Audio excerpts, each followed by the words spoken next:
Ladies and gentlemen, welcome back to another one of them ones where I need a little bit of help because maybe I'm crazy or maybe I'm not truly understanding how people are interpreting things, whether it be good or bad, because for the longest time in this current climate in which I live in, representation has been one of those big things people have fixated on because for years we've seen all the different stereotypes and all the different caricatures of different groups and backgrounds and cultures and how negatively they can be depicted. They have positive examples out there, but oftentimes you end up seeing more negative than you do positive. And when you have people wanting more positive representation, some people will groan, but you can understand where that frustration comes from. Because if you're constantly seeing a bunch of negative about your culture and how it's depicted on the big screen or the small screen and how it's portrayed as nothing more than comedic fodder or anything Tyler Perry produces, you would want to see something more positive, especially for the younger generation. But sometimes, as I've often said in the past, representation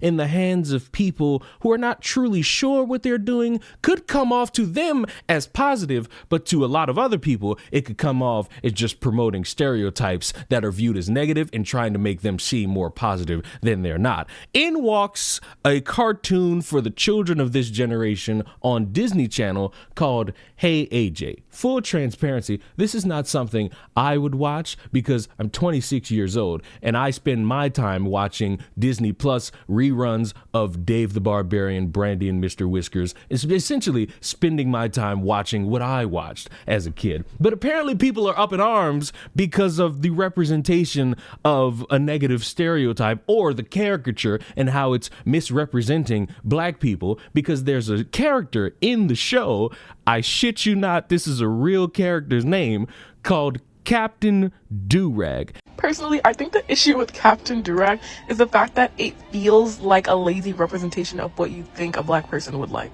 I'm gonna put a picture of a book right up here, and to me, Captain Durag and this book kind of have the same vibe in terms of representation.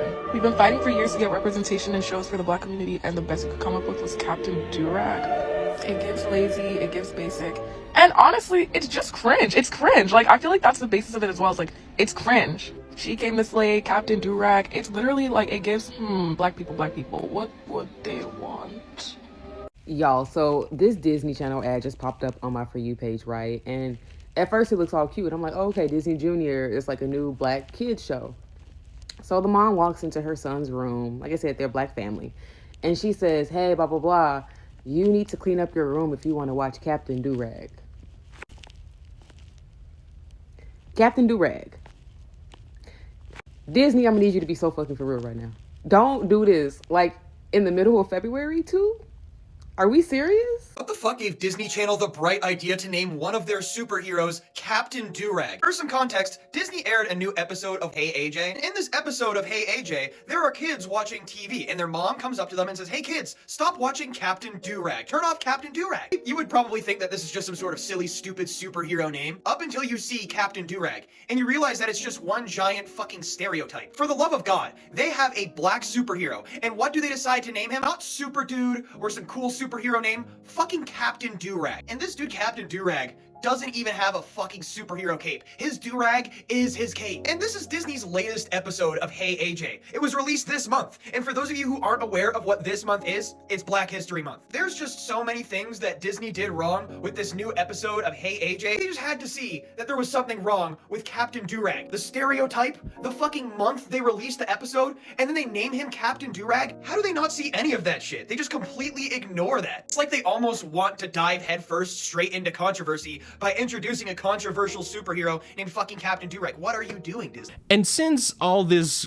controversy about it, creators of the show and writers on the show have come out and said, hey, there's nothing wrong here. This is what we wanted to do. We wanted to have like a positive aspect and a positive superhero out there because we really don't have as much and we don't really have as many as we would like. It's Camille here. I'm a writer on Hey AJ and I'm the creator of Durag Man. I know it's Black History Month. Let's take a deep breath together and let's release ourselves from the shackles of respectability politics. Come on, guys. We finally have a superhero with our culture. Let's not talk about semantics and let's just focus on what's happening.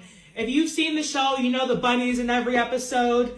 Slime City is funny. Come on, guys. Let's get into it. Where's the joy? Why is everything so serious? We gotta celebrate our people. What Richard Wright would have wanted. He wouldn't want us to be like, let's just be respectable all the time and talk in stilted language. Let's enjoy our culture. I created Durag Man because I'm obsessed with blaxploitation films and I love Pam Grier, and I thought it would be super cool to have a little homage to that when we're creating a superhero for Hey AJ. And what was better than using a durag? Because I own a 6-foot durag. And it makes me feel like a superhero when I wear it. Why couldn't someone be like that in AJ's imagination? I really beg of you to give this show a chance. Again, it's an homage to blaxploitation films. And yeah, we're poking fun a little bit at respectability politics because you know what?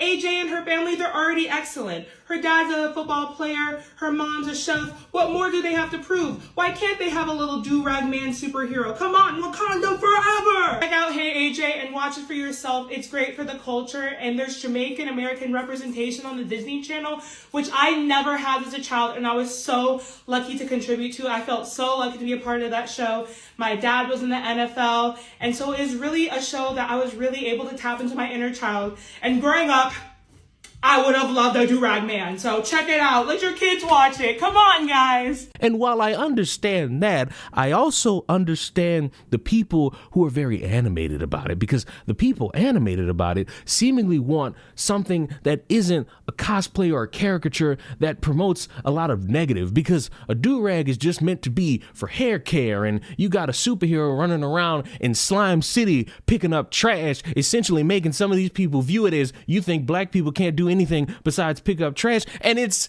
this confusing cycle of wanting positive representation and not really knowing how to navigate that, and wanting to make something entertaining for kids and wanting to make something to where people can truly understand that there's positive reinforcement here, but I'm not really certain what a durag has to do with too much culture other than protecting your fucking hair.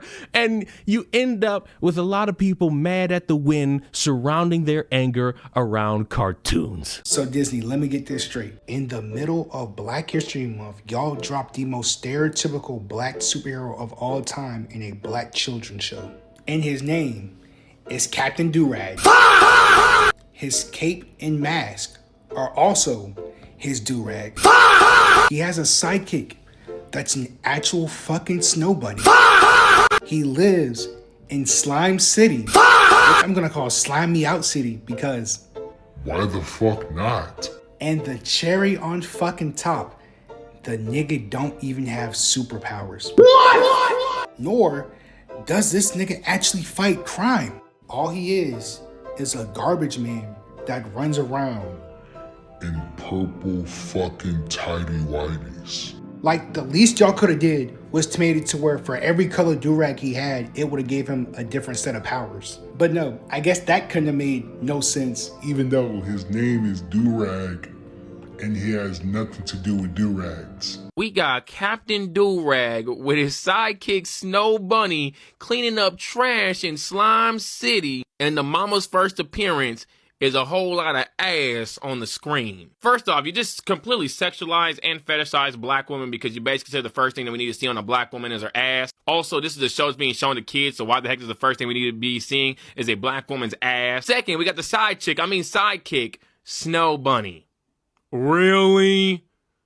Oh, so you're saying that while every black man is at home with his black wife, he gonna be out in the streets with a white woman. Just playing into that whole stupid ass stereotype that tore apart black families by saying that black men were gonna be cheating on black women with white women. When in reality, if you want to get into the actual reason as to why black men were cheating on black women with white women and why that was happening vice versa as well, was due to the fact that black people were not being put into any kind of high positions into this world and felt like as if they had to be with white people to even get anywhere higher than where they were, and all the other benefits that were just thrown out there for being with a white person around this time. There was also another reason why black men were so willingly to go with the white women, and it's due to that letter on the man's shirts, the big D. You know, the same stereotype that caused so many black men to get sexualized for so many years, and it caused a lot of young black men to even be victims due to the fact that a lot of older white women would be wanting to get with these younger black men because they believe that they did have, in fact, a big D. This is was also around that whole time where people believed the bigger the better, because there were a lot of people that just did not know how to have sex. So they believed being with a bigger one would make for a better experience. And now people have actually started to realize that it's not about the size of the ship, it's about the motion of the ocean. But again, it's due to this stupid whole black men have bigger members and all that stuff. Young black men would get horribly sexualized to the point that hypersexualness would hit an all-time high with younger black men, and they would actually be the #1 leaders of hypersexualness, which would lead to the whole black men are cheaters thing, when in reality they were dealing with a mental illness, and because they were so overly sexualized for so many years, they needed to get that fix off, and that's what was actually causing them to cheat so much. But due to the fact that black men, and really just the black community in general, has always had a horrible time whenever it's come to the medical facility, because, well, doctors don't really care about, black folk, especially black women, and then the therapists and all that stuff, they didn't care about black kids at all. They just labeled all of them as badass little kids that were just getting in trouble 24/7 and wanted to cause a whole bunch of mayhem. Black folk didn't want to go to therapy, and as we see today, black folk are still struggling to even go to therapy and even struggling to go to the doctors. But this has also always been because of the fact that the world, specifically America, has put so much onto us and put us so far down that we have to fight so hard to get to the top that we don't have time to worry about other things. So hypersexualness was never cared about within the black community as much as it should have been cared about. Oh yeah, and because again, the whole black members being really big thing, and a bunch of white women specifically wanting to get with the black men, that's where the whole black men love white women thing actually came from. It was actually the reverse. It was white women loved black men. Black men were just hypersexual. Mind you, I didn't even get into the fact that this nigga just stays spamming AAVE. Like, it be over usage. It's just like, buddy, we can tell that you ain't actually use AAVE in your regular vocabulary. And you were just like, hey, you know what? How do niggas talk? So, why could the man be dark-skinned, but the mama had to be light-skinned? Now, obviously, nothing wrong with light-skinned folks at all. I'm literally light-skinned. But, I know the privileges that come with being light-skinned compared to being dark-skinned. And I know how many folk wanted to be with me as opposed to wanting to be with a darker person.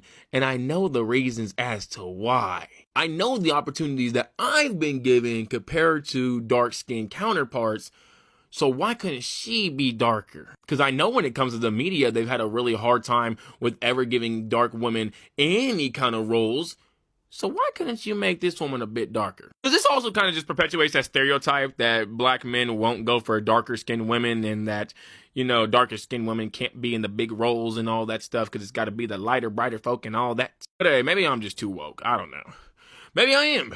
Maybe I'm just too woke. I don't know. Y'all go ahead and let me know y'all opinions down below. And if you haven't already, make sure you like and follow for more. Now, this is the part where I'm gonna need a little bit of help, because on the screen is the creator of Captain Durag talking about all the people who have issue with his character. And I read this and I understand, okay, you had a background of having a durag and you wanted to have the freedom to come up with something, and Disney gave you that freedom and you made Captain Durag, and it's your take on a superhero. And the way I read that, and then I look at the cartoon and I think to myself, if children are watching this and they don't really have a problem with it, they just see a character, they see all the bright colors and they're enjoying the show, there really isn't too much to complain about, while also understanding that when you do create a form of media that people will see, of course it will be seen by people who will have positive things to say and negative things to say. And when it comes to the negative things, you have to expect that because it revolves around representation. And while there are some bad pieces of media out in the world that deserve to be scrutinized, there's also things out there that really are just cartoons meant for children that won't really have a negative aspect on their life in the future. A superhero with a do-rag for a cape, I would argue, is a little bit creative. It's funny that as a 26-year-old, I'm seeing something like that on a screen for kids to watch, but overall I'm not really looking at it as a negative thing. I'm looking at it as a creative thing somebody came up with the hope that people will see that and just have fun with the character and be maybe inspired to come up with something in their creative aspects in the future, and not really anything negative, because boy, I needed more motherfuckers to be animated about that Good Times reboot and that fucking show about the Asian girl going to an HBCU more than I need these motherfuckers to be animated about this. no matter what, the topic of representation across all forms of entertainment will always be brought up because people will either see something and think, oh my God, that's very creative and that's very inspiring, or that's very cool for a group of people to watch that and be entertained by it. And then there's going to be people who absolutely shit on it because they want 100% accurate, positive representation across all forms of media. And to those people, the only thing I could truly say to you is come up with something creative for you to make and for you to put out there to the public, because demanding other people give you that all the time, it's impossible. And you know that. You know you're not going to get 100% positive lectures about Black history and Black scripture and Black culture. There's always going to be somebody who takes something that's very minuscule and turn it into something big or something for the screen or something for people to be entertained by. And when I look at Captain Durag, and the only criticism I got is Slime City, I'm not really seeing anything bad here. I understand the need for something that isn't really as disrespectful in the eye of how someone sees it. But at that point, it comes down to people's opinions on it. And while there will be people who criticize it, there will be people who don't have a problem with it. And then there are the children who are just looking at the screen, not really giving a fuck because it's a bright colored cartoon. And that's all they need to be entertained these days. And at the end of it, I feel as though no matter what, representation is important. And in the hands of people who know what they're doing, it could be something creative that has people entertained. But in the hands of people who don't know what they're doing, you get the Good Times reboot, you get the fucking Asian at a HBCU show, and you also get Tyler Perry movies. And while the Tyler Perry movies have a little bit of comedic charm, oh my fucking God, do they need to come up with something better than dysfunctional fucking family with a Black woman who's in an abusive fucking relationship. But at the end of it all, let me know what you think about Captain Durag and representation, positive and negative, in the comments down below. And I will see you all in the next one. Mwah! Goodbye.